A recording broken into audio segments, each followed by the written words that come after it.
খেলা ছাড়লে কিন্তু চলবে না, খেলতে কিন্তু হবে। ফুটবল খেলতে হবে, সাঁতার কাটতে হবে, আরো যেগুলা খেলা আছে, যার যেটা খেলা ভালো লাগে সেইটা কিন্তু খেলতে হবে, ঠিক আছে? আর তোমাদের মধ্যে ওই যে একটু আগে বললাম, যে গান করতে চায়, যে মিউজিক ইনস্ট্রুমেন্ট বাজাতে চায়, যে রং করতে চায়, যে ছবি আঁকতে চায়, যে ক্রাফট প্রতিযোগিতা করতে চায়, সবগুলোর ব্যবস্থা ইনশাআল্লাহ আমরা করবো। কাজে তোমাদের কোনো ভয় নাই, তোমাদেরকে কনফিডেন্ট বাচ্চা হিসেবে, কনফিডেন্ট মানুষ হিসেবে তোমাদেরকে বেড়ে উঠতে হবে।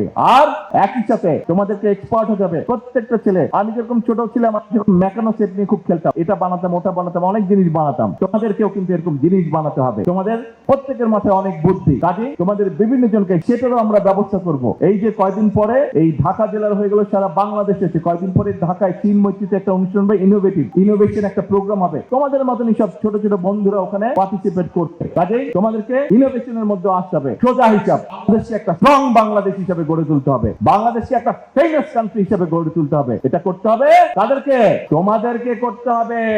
কেন? কারণ এটা তোমাদের ভবিষ্যৎ, কারণ এটা তোমাদের বাংলাদেশ।